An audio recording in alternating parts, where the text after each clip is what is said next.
오늘은 주 3일밤 예배 세 번째 시간, 예수님은 누구신가 세 번째 시간에 대해서 여러분과 함께 말씀 나누도록 하겠습니다. 오늘 본문의 말씀 우리 함께 마태복음 16장 13절부터 16절까지 우리 함께 공독하여 보도록 하겠습니다. 본문에 화면에 있으니까요. 이걸 보면서 같이 읽으셔도 될 것 같습니다. 준비. 제가 한 절 읽고 여러분들이 한 절 읽으시면 좋을 것 같습니다. 예수께서 빌립보 가이사랴 지방에 이르러 제자들에게 물어 이르되 사람들이 인자를 누구라 하느냐?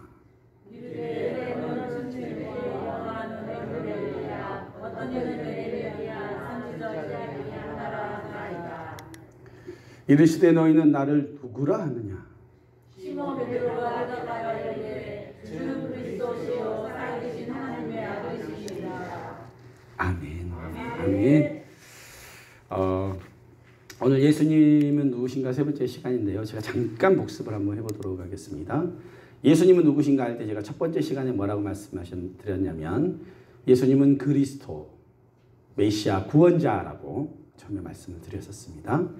두 번째는요, 예수님은 부활이시고 예수님은 생명이시다라고 여러분들에게 말씀드렸습니다. 아마 2주나 지났기 때문에 많은 분들이 까먹으셨을 수도 있는데 제가 다시 한번 복습을 시켜드립니다. 그 다음에 오늘은 참 인간이 되신 분이라는 주제로 여러분과 말씀 나누겠습니다. 예수님은 참 인간이시자 참 하나님이신데요. 오늘은 참 인간에 대한 예수님에 대해서 여러분과 함께 말씀을 나누도록 하겠습니다. 마태복음 16장 15절에 그렇죠.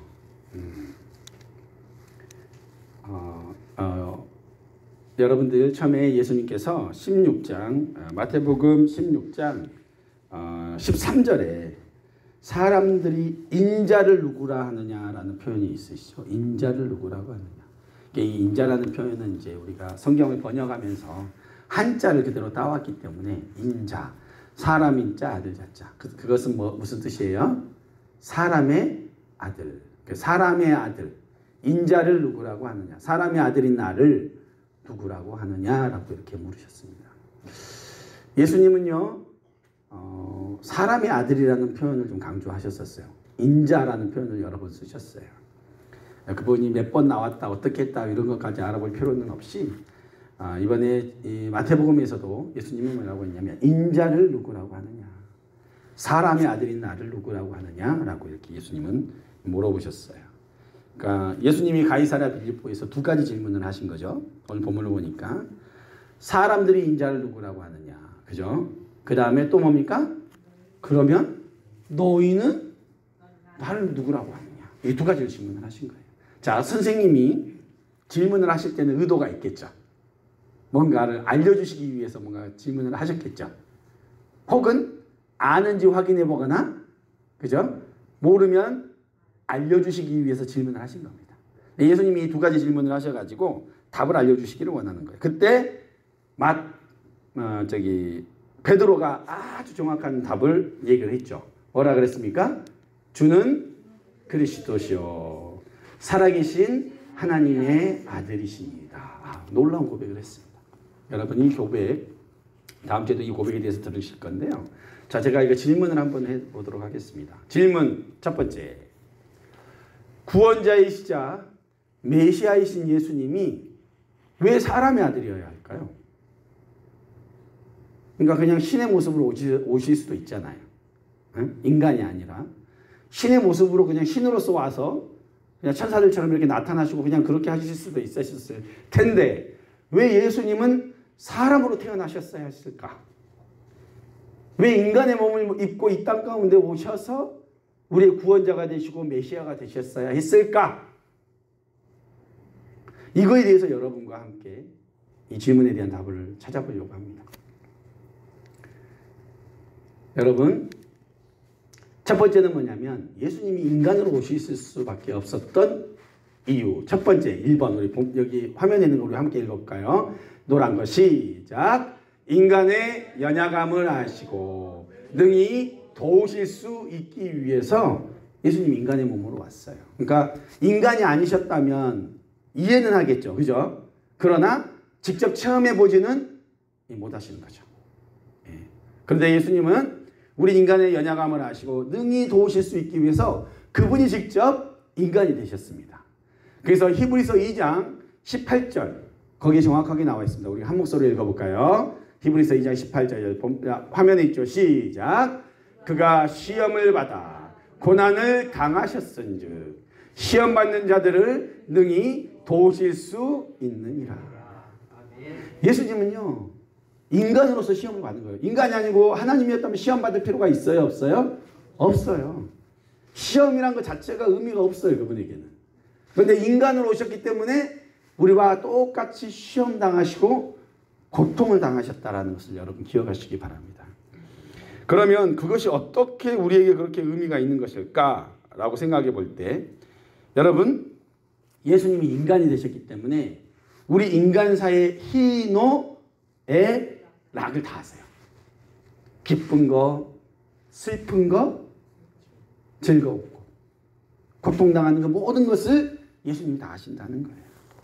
그래서 예수님은요 이 땅에 태어나셔서 그냥 인간으로 오셔서 갑자기 10살에서 20살로 확 뛰고 이러지도 않으셨어요.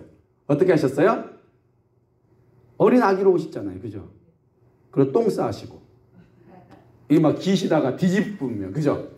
우리 아기 때 뒤집으면 어때요? 난리 나죠 막. 똑같은 거예요. 예수님도 뒤집으셨고 그죠? 이게 뭐 잘 못 서시다가 서시고 그죠? 이렇게 걸으시고. 저는 우리 딸이 처음으로 말했던 그날을 잊을 수 없어요. 말 한마디도 못하다가 그때가 2살이었나? 그때 우리 딸이 처음으로 문장을 딱 한마디를 했어요. 아니요. 그거는 그냥 그거 단어고 문장으로 뭐라 그랬냐면 제가 우리 딸한테 겨울이었는데 은서야 나가서 놀자 막 이랬거든요. 문 앞에서. 근데 우리 딸이 그 문 앞에 딱 서서 뭐라 그랬냐면 안 나가 이랬어요. 그게 첫 번째로 이 세상에 태어나서 첫 번째로 한 문장이 안 나가요. 안 나가.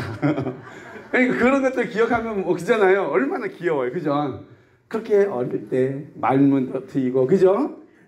이렇게 우리와 똑같이 이렇게 자라나셨다는 거예요. 그렇게 33년 사셨어요. 우리 예수님 그렇게 쓰셨어요. 근데 이게 칼릴 지브란이라는 사람이 어떤 책을 썼냐면 사람의 아들 예수라는 책을 썼어요. 근데 그 책엔 어떻게 기록해 놨냐면 우리가 성경으로만 보면 하나님이 좀 멀리 느껴지잖아요. 근데 이분은 어떻게 그 작가로서 글을 썼냐면 그 당시에 예수님이 살았을 당시에 그 주변국에 있는 시리아 사람, 로마 사람, 유대 사람, 그리스 사람, 페르시아 사람 가지가지 그 나라 사람들이 그 당시에 예수님을 만난 이야기를 막 글로 써둔 거예요. 얼마나 실질적으로 느껴져요. 그죠? 그분이 봤던 예수님. 그죠? 그것들을 이렇게 다 기록했는데 기독교의 교전 중에 하나예요. 혹시 기회 되시면 읽어보시면 너무 좋을 것 같은데 그렇게 예수님을 이렇게 증언했어요.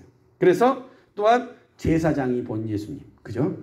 또 당시에 철학자의 눈으로 예수님을 바라본 눈. 그리고 제자들이 예수님을 바라보던 눈. 세무 있잖아요. 그 세무사들. 그죠? 돈 걷던 사람들이 예수님을 바라보던 눈. 매춘부가 예수님을 바라보던 거. 이런 어떤 것들을 이렇게 인간적으로 딱 그려놓은 거예요. 그러니까 예수님이 멀리 느껴져요? 가까이 느껴져요? 가까이 느껴지죠. 그 사람들이 우리가 바라보는 눈으로 이렇게 썼으니까 굉장히 가까이 사람 예수에 대한 향취를 느낄 수 있도록 이렇게 쓴 글이 있어요. 굉장히 실제적으로 다가오죠. 그런데 여러분 제가 오늘 여러분들에게 한 6가지로 간단하게 수요일이니까 간단하게 제가 말씀드릴게요. 이 예수님이 인간으로 오셔가지고 우리 가운데 오셨는데요. 정말로 인간으로 오셨다는 의미 중에 첫 번째가 뭐가 있냐면 예수님은 완전히 평범한 인간으로 오셨다는 거예요. 그러니까 대단한 인간으로 오신 것이 아니에요. 여러분 혹시 기억하십니까? 만약에 여러분 자녀들이 굉장히 어릴 때부터 똑똑해. 엄청나게 막 말도 빠르고 막 계산도 빨리 해버리고 막 이래버리면 동네에 소문이 날까요? 안 날까요? 나죠. 얘는 어릴 때부터 뭔가 틀리다. 그죠? 막 천자문을 외웠다 어쨌다 막 그러잖아요. 여러분 사실은요.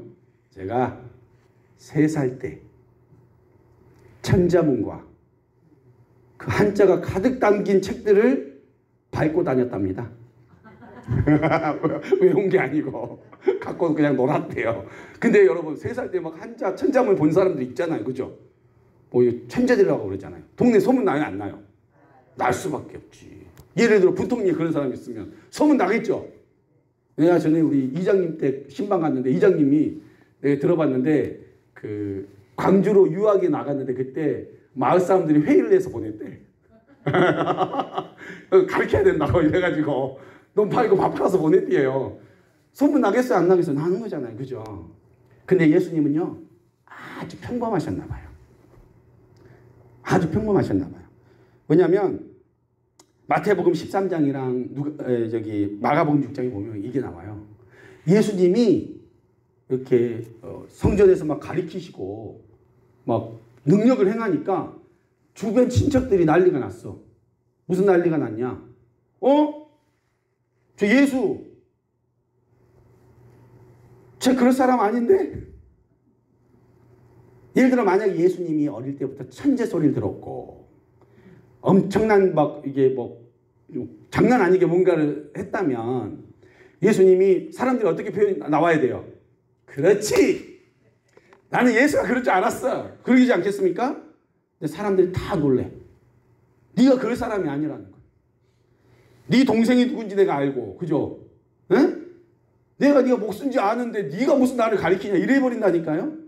이 얘기는 뭐예요? 반대로 생각해 보면 예수님이 아주 평범하게 사셨다는 거야. 만약에 우리 학교를 다녔다면 공부를 1등 하셨을까요? 꼴등 하셨을까요? 한 중간 정도 하셨을 것 같아. 야, 이거는 진리는 아니고 그냥 내가 생각해 볼 때 평범하게 튀지 않는 사람 있잖아요. 그죠? 왜냐하면 꼴등하면 튀어. 그죠? 뒤에서 1등해도 튀고, 그죠? 앞에서 1등해도 튀어요. 그죠? 근데 중간에 있으면 있는지 없는지 하잖아요. 예수님 굉장히 성품이 이렇게 들레지도 않고 온유하고 있는 듯 없는 듯 했던 것 같아요. 근데 예수님이 공부한다고 마음 먹으셨으면 한번 내가 공부를 한번 이 세상을 점령하리라 했으면 하실 수 있었겠어요? 못 하겠어요? 하실 수 있지. 아버지 답을 가르쳐 주소서 이러면 바로바로 쓰시죠. 근데 예수님 그렇게 하지 않으셨다. 아주 평범하셨다는 거예요. 그리고 예수님은요 목수셨대요. 목수. 그러니까 뭐예요? 이게 뭐 가구도 만들고 집도 고치고 뭐 천장에 올라가서 뭐 이렇게 왜냐면 그 당시에 나무들을 많이 쓰니까 땀 흘리는 우리랑 똑같이 여름에 지붕 올라가서 고치면 땀이 쭉쭉 흐르는 일을 하셨다는 거예요. 예수님도 이 나무들 무겁게 들면서 낑낑거리시고 그거 다 하셨다는 거예요. 평범하셨다는 거예요. 대단한 분이 아니셨다는 거예요. 또한 예수님은요 동생들의 맏형이었어요. 큰아들 알죠? 큰아들 장남. 근데 아버지도 일찍 돌아가셨어. 그래갖고 최소한 4명의 남자 동생들과 여자 동생들이 있었어. 그래서 어리서부터 이게 가장의 역할 한 거예요. 어머니 모시고 홀어머니 모시고 그 역할을 했다는 거예요. 우리 인간의 모습과 그 아픔들 다 이게 다 겪으셨다는 거예요. 뿐만 아니라 두 번째 예수님은요 어떤 걸 아셨냐면 가난이 어떤 건가를 아셨어요. 예수님 가난이 어떤 건가를 아셨어요. 그리고 먹고 살기 위해서 땀 흘려야 되는 것이 어떤 건지를 예수님은 아셨다는 거예요. 어떻게든 먹고 살기 위해서 욕먹기도 하고 그죠? 예? 예를 들어 만약에 딱 고쳤는데 아이 서비스가 이게 뭡니까? 다시 고쳐주세요. 이런 거 있죠? 그것도 다 예수님 겪으셨다는 거예요. 먹고 살기 위해서 그 어떤 것들을 다 그 가장으로서의 그 역할들을 예수님 다 감당하셨다는 거예요. 그리고 예수님은 사역하실 때 이런 고백이 있어요. 너무나 가슴 아픈 고백이 있어요. 예수님 뭐라 그랬냐면 누가복음 9장 58절에 이런 고백이 있어요. 예수께서 가라사대 여우도 굴이 있고 공중에 새도 집이 있으되 인자는 머리 둘 곳이 없다. 예수는 그렇게 사역하셨어요. 예수님은요 가난을 경험한다는 것이 무엇인지 아셨고 먹고 살기 위해서 애쓰는 것이 어떤 건가를 아시는 분이라는 거예요. 또 세 번째로는요, 예수님은요, 육체적으로나 정신적으로 번아웃, 영어로 번아웃, 소진되고 지친 거 있죠? 예수님 그거 다 아세요. 왜냐면요, 예수님은 항상 그 당시에 제자들 다 끌고 걸어 다니셨고, 그죠? 밤 늦게까지 사역하고, 그죠? 또 기도가 하시고, 얼마나 피곤하셨으면 배 타고 가실 때도, 폭풍이 있을 때도 어떻게 해요? 주무시고, 피곤하셨어요. 예수님 그렇게 사역하고 다니셨어요. 그런데 예수님 제자들 아무리 가르쳐도 예수님 곧 십자가를 져야 되는데 서로 네가 높냐, 내가 높냐, 뭐 그런 얘기는 하고 있는 거예요. 제자들 그러고 있고, 종교 지도자들은 어떻게든 예수님을 죽이려고 하고, 그죠? 예수님 그 모든 고난을 당하신 거예요. 육체적으로 정신적으로 소진된다는 것이 어떤 것인지, 아무리 싸워도 아무리 부어도 밑둥이 차지 않는 것 같은 변화되지 않는 제자들과 자기를 죽이기 위해서 이 칼을 들이대는 그 종교 지도자들, 그리고 예수님을 십자가에 못 박으라는 군중들, 그 모든 것들 안에서 예수님 그 고통을 다 당하셔봤어요. 또한 예수님은요, 슬픔으로 인한 고통도 하셨어요. 육신의 아버지가 일찍 돌아가셨잖아요. 그죠? 아버지를 잃는 상실의 고통, 가족을 잃는 상실의 고통을 그는 경험해봤어요. 그리고 예루살렘이 회파되었다는 소식을 듣고 예수님은 눈물을 흘리셨어요. 또 친구 나사로가 죽는 것을 아시고 또 그것을 위해서 눈물도 흘리셨어요. 자신의 친한 벗이 죽는 것도 예수님은 경험하셨어요. 또 나인성의 과부가 자기 하나밖에 없는 외아들이 죽임을 당했을 때 그 모습을 보시고 예수님은요, 불쌍히 여기셨다라고 고백이 나옵니다. 예수님 그걸 다 보신 거예요. 또 예수님은요, 우리랑 똑같이 유혹도 받으셨어요. 물질의 유혹, 명예의 유혹, 권력의 유혹. 사단의 그 세 가지 시험 다 통과하셨잖아요. 예수님은 그 모든 것들을 경험하셨어요. 그래서 예수님은요, 시험 받는 자들의 고통도 아시고, 또한 시험 받아서 실패한 사람들의 마음도 아셔요. 그러니까 베드로가 저는 예수님 절대 부인하지 않겠습니다 했을 때, 그리고 예수님이 그 베드로가 자기 목숨을 위해서 예수님을 저주하고 부인하고 실패하여 갔을 때 예수님이 어떻게 하세요? 책망하지 않으시고 뭐라고 하십니까? 그 용서하시고, 네가 나를 사랑하느냐? 이렇게 예수님 물으시잖아요. 3번 물으셔서 3번 부인한 것들을 다 치유해 주시는 예수님. 우리 인간의 연약함을 다 아시는 예수님이라는 거예요. 또한 예수님은요, 아픔이 뭔지도 아시는 거예요. 마음의 고통이 뭔지도 예수님 너무너무 잘 아세요. 우리 인간의 마음의 고통이 어떤가를 예수님 너무너무 아세요. 그래서 예수님이 십자가에 못 박히기 전에 이런 고백이 있습니다. 우리 함께 한번 볼까요? 이건 아닌데. 네, 제가 읽어드릴게요. 네, 제가 읽어드릴게요. 예수님이 마음의 고통을 이렇게 당해요. 예수님 십자가에 달려 돌아가시기 전에 이런 고통을 당하셨어요. 마태복음 26장에 이에 예수께서 제자들과 함께 겟세마네라는 곳에 이르러 제자들에게 이르시되 내가 저기 가서 기도할 동안에 너희는 여기 앉아 있으라. 예수님 십자가 지기시 전에 너무 마음이 고통스러워서 기도하러 가셨을 때 이야기예요. 또 마태복음 26장 37절에 베드로와 세베대의 두 아들을 데리고 가실새 고민하고 슬퍼하사 이에 말씀하시되 내 마음이 매우 고민하여 죽게 되었으니 너희는 여기 머물러 나와 함께 깨어 있으라. 예수님이 마음이 너무 고민돼서 죽을 지경이라는 거예요. 여러분들이 매우 고민돼서 죽게 되고 죽고 싶을 정도의 고통을 당하는 그것을 누가 겪으셨다는 거예요? 예수님이 겪으셨다는 거예요. 슬퍼하사, 고민하고 슬퍼하사. 예수님이 하나님 앞에 구합니다. 이 잔을 내게서 옮겨주세요. 그러나 내 뜻대로 마시고 누구 뜻대로 해달라는 거예요? 아버지 뜻대로 해달라는 거예요. 예수님이 그냥 아무 고통 없이 십자가를 지신 것이 아니에요.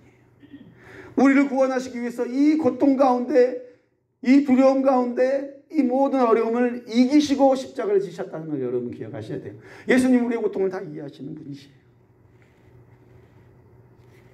또한 예수님은요, 마음의 고통뿐만 아니라 십자가에서 못 박히실 때 육체 고통도 다 당하셨어요. 양손에 어떻게 됐어요? 못이 박혔어요. 발에도 못이 박혔어요. 피 흘려서 죽어가는데 로마 군병들이 어디를 찔렀어요? 옆구리를 창으로 찔렀어요. 물과 피를 다 쏟으셨어요. 그 정도로 여러분들 구원하시기 위해서 육체의 모든 고통을 당하신 거예요.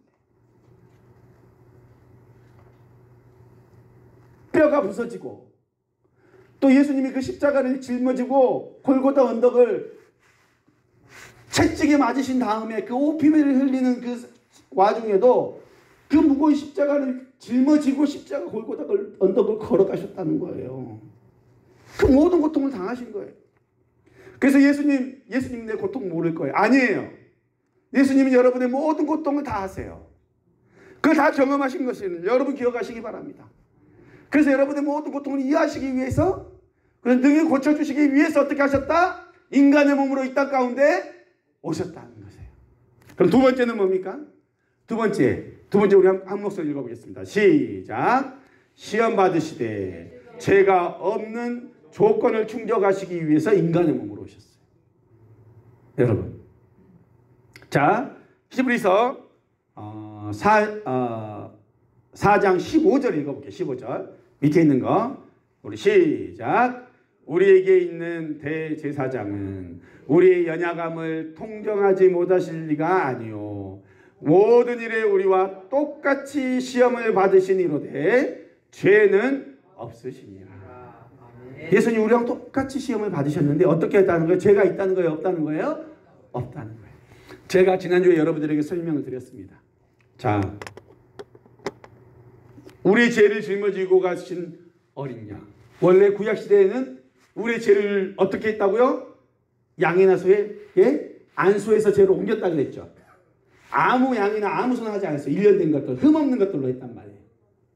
그런데 우리의 죄를 이제는 누군가에게 옮겨야 되잖아요. 그죠? 근데 내가 원래는 죽어야 돼. 양으로 죽고 소로 죽는 건 그냥 일시적인 거예요. 근데 영원히 우리의 죄를 대속하기 위해서 인간의 몸으로 오신 예수께 내 모든 죄를 넘겨야 된대. 그럼 예수가 죄가 있으면 넘겨줘요? 안 넘겨줘요? 안 넘겨줘. 똑같은 죄인인데, 그죠? 똑같은 죄인인데 어떻게 예수님이 우리를 위해서 죽을 수 있습니까? 우리를 위해서 죽으실 어린 양이 되신 분은 죄가 있어야 된대요? 없어야 돼요? 없어야 돼요. 예, 없어야 돼요. 예수님은 아버지의 씨로 오신 게 아니라 여자의 씨로, 그죠? 성령 하나님으로 왔기 때문에 그 죄가 없으셔요. 그렇기 때문에 죄가 없으셔야 되기 때문에 모든 고통도 모든 유혹도 다 겪으셨지만 죄가 없으셔야 됐어요. 그래서 이렇게 표현됩니다. 창세기 6장 5절에 이렇게 표현되어 있어요. 사람은 무조건 다 죄인이다. 그 누구도 이 인류를 위해서 십자가를 질 만큼 깨끗한 사람이 아무도 없다는 것을, 인간이 절대적으로 타락했다는 것을 성경이 기록합니다. 제가 읽어드릴게요. 창세기 6장 5절에 여호와께서 사람의 죄악이 세상에 가득함과 그 마음으로 생각하는 모든 계획이 항상 악할 뿐임을 보시고, 다 악하다는 거예요. 생각이. 그 누구 하나 없다는 거예요. 또 예레미야 17장 9절에 만물보다 거짓되고 심히 부패한 것은 뭐다고요? 마음이래요. 누가 능히 이걸 알리오마는. 시편 51편 5절을 우리 같이 읽어볼게요. 한 목소리로 시작. 내가 죄악 중에서 출생하였으니 어머니가 죄 중에서 나를 잉태하였나이다. 우리 중에 예수님 대신 십자가를 질 만한 의로운 사람이 있다는 거예요? 없다는 거예요? 아무도 없다는 거예요. 오직 예수님만이 유일하게 우리의 죄와 허물을 위해서 십자가에 지신 분이라는 거예요. 그래서 이만희가 그럴 수 있는 것이 아니에요. 그 어떤 이단도 우리를 위해서 십자가를 지거나 죽지 않았어요. 오직 예수님뿐이에요. 예수님만이 자격이 돼요. 그것을 아셔야 돼요. 이 땅 가운데 육체로 오셔서 우리의 모든 연약함을 아시고 우리의 모든 허물을 대신해서 십자가에 죽으실 이는 오직 예수님밖에 없다는 거예요. 그래서 요한이 그에게 안수하셨고, 그죠? 그리고 보라, 세상 죄를 지고 가는 하나님의 어린 양이다 라고 표현하셨던 것을 여러분 기억하시기 바랍니다. 그래서 예수님은 우리 죄를 위해서 찢기고 피 흘려서 정말로 도살장에 끌려간 그 어린 양처럼 우리 모든 죄와 허물을 위해서 십자가에 죽으셨다는 것을 여러분 기억하시기 바랍니다. 그래서 요한이 그랬잖아요. 예수님이 자기에게 나오심을 보고 이르시되 보라, 세상 죄를 지고 가는 하나님의 어린 양이로다. 여러분 여러분 꼭 오늘 예수님 이 말씀을 통해서 기억하시기 바랍니다. 예수님은 누구시라고요? 빨간 거 참 인간이 되시고. 왜 인간이 되셨어야 했어요? 여러분, 우리의 모든 연약함을 다 체휼하시고 다 감당하시고 이해하시기 위해서 인간이 되셨고, 또 두 번째로는 이 모든 것들을 경험하고 체휼하실 때 죄는 없으셔야 되는 유일한 어린 양이 되시기 위해서 예수님은 인간이 되셨다는 것을 여러분 기억하시기 바랍니다. 그래서 우리는 예수님을 평생 찬양할 수밖에 없는 거예요. 여러분을 구원하신 이는 오직 예수님밖에 없다는 걸 여러분 기억하시기 바랍니다. 이 예수님의 복음이 여러분의 10년 가운데, 여러분의 인생 가운데 확실히 자리하시기를 예수님의 이름으로 축원합니다. 아멘. 우리 잠깐 받은 말씀 가지고 함께 잠깐 기도하겠습니다. 하나님, 우리 예수님이